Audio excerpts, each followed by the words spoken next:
Back in late 2005, Top Gear launched its 7th series of the relaunched show, with the legendary trio of Jeremy, James and Richard at the helm. In the last episode of this series, Jeremy sat down to play Gran Turismo 4, the latest GT game to be released at that time. His intention was to set a lap time on the game, then see if he could beat it in real life. For this challenge, he picks the Honda NSX for the car, and Laguna Seca for the venue. Sadly, Jeremy failed miserably to beat the time he set on the game, a 141 compared to a 157 in real life. And now, nearly 20 years later, I wanted to see how hard it would be to set a faster time than Jezza did on Gran Turismo 4. I hope you enjoy watching. The first thing we need to do is to retrace Jeremy's steps on the game. So we're going to load up GT4 and launch arcade mode. Of course, we need to pick Laguna Seca. Now our first challenge is to pick the correct Honda NSX. There are 4 standard NSXs in the Honda dealership: the NSX, the NSX Type R, the NSX Type S and the NSX 90. From what we can see on the footage from Top Gear, it looks like Jeremy picks the standard NSX. After discounting the TVR Tuscan for being too much of a handful, and the Aston Martin DB9 for basically being pornography rather than a racing car. However, one complication is that in the replay footage, which is interlaced with the driving footage, it seems as though the Type R is used instead. We can tell by the colour of the spoiler and the roof, they're both black. My assumption is that the crew wanted some extra footage and filmed the replay shots later, inadvertently picking the wrong car. The Type R should, in theory, be a bit quicker than the standard NSX. Anyway, I'm choosing the standard NSX and I'm even going to choose the same colour that Clarkson picked. It's got to be a fair test after all.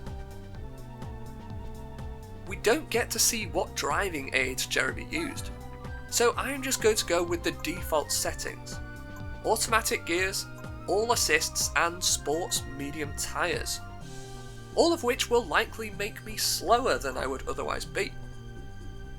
We also need to know precisely what time we need to beat.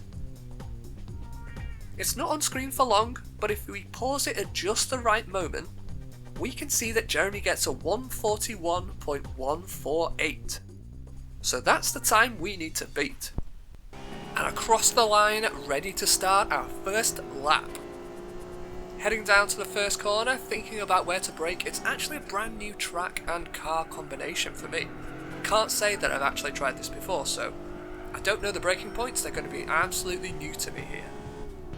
So we'll just find out as we go. Bit of a bogey corner for me, this one. Honestly, in every Gran Turismo, I always felt like that was a weak point for me on the circuit.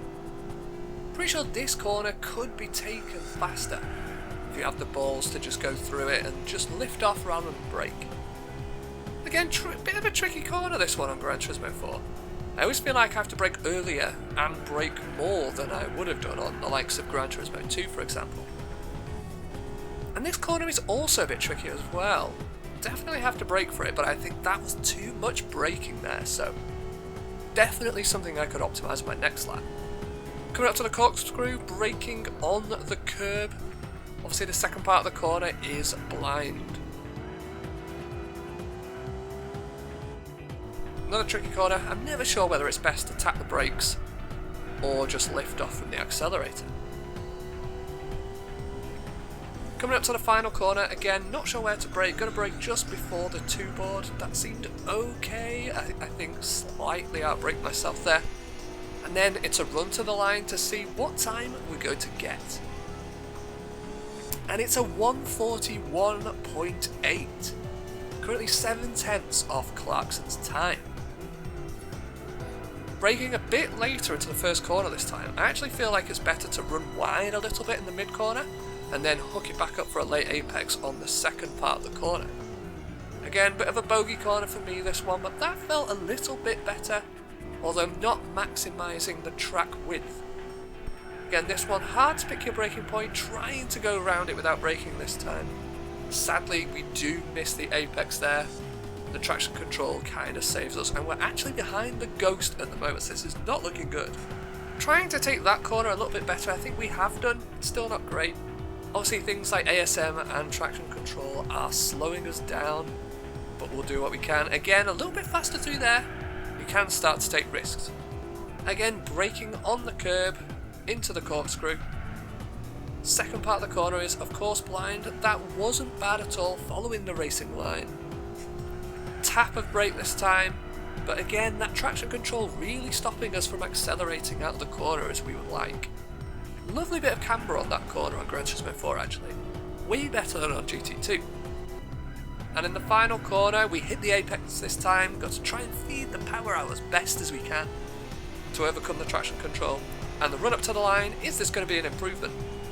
It is, as a 141.194, which is about 500 slower than Jeremy Clarkson. Can we crack it this time? Okay, potentially not quite as good on the first corner there, although actually we are currently ahead of the Ghost. You can tell from the position 1 in the top left hand corner of the screen. If we were behind the Ghost it would say position 2.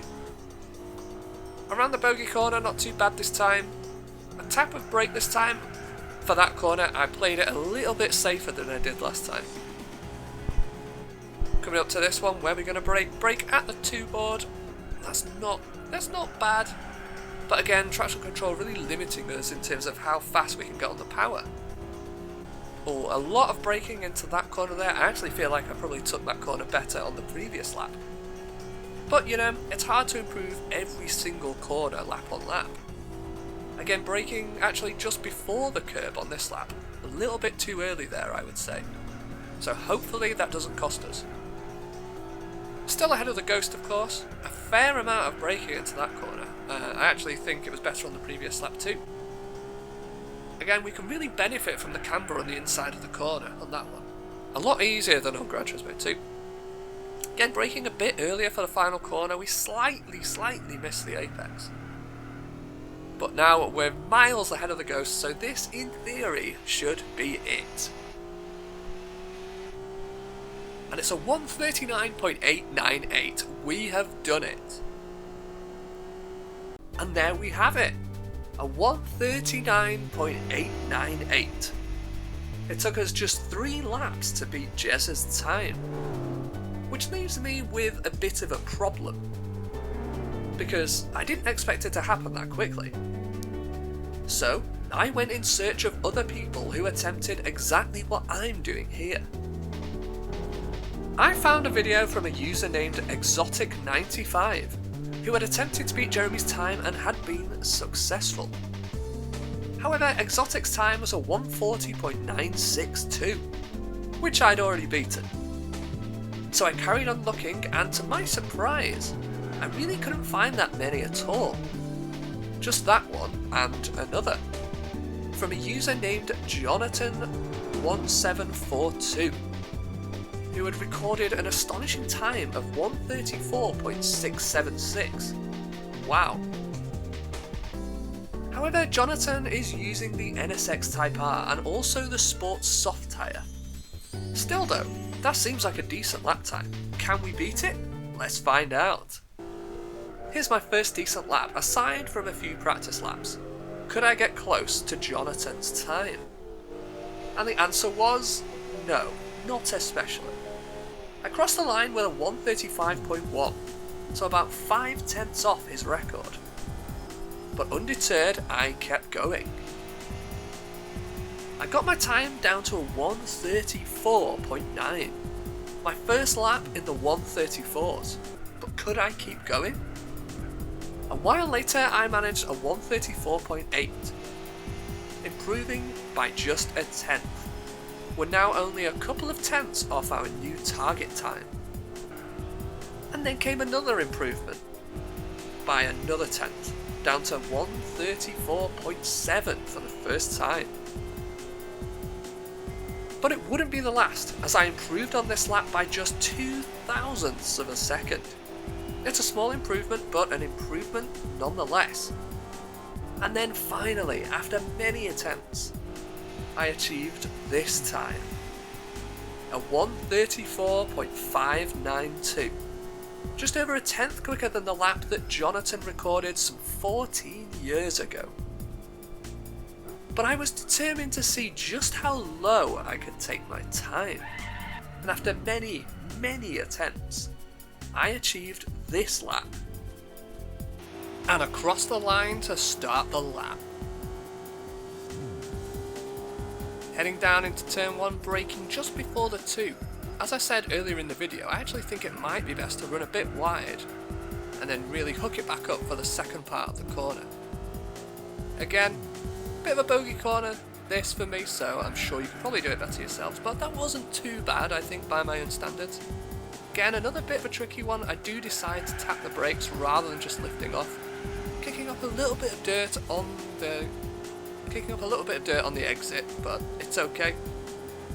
Again, another bit of a tricky one to get right this. As I say, I always feel like I need to brake more than I think I do.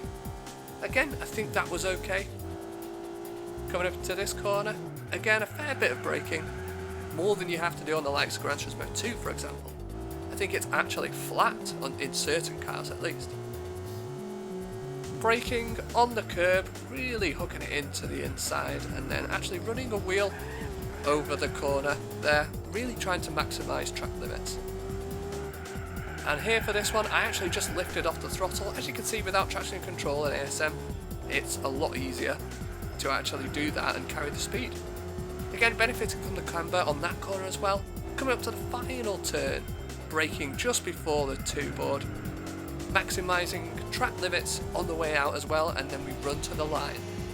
What time is it going to be? And it's a 1:34.052. Well guys, I hope you enjoyed this one. Let me know if you could go faster with this car and track combo. I mean, you probably could. Thanks for watching anyway. See you next time.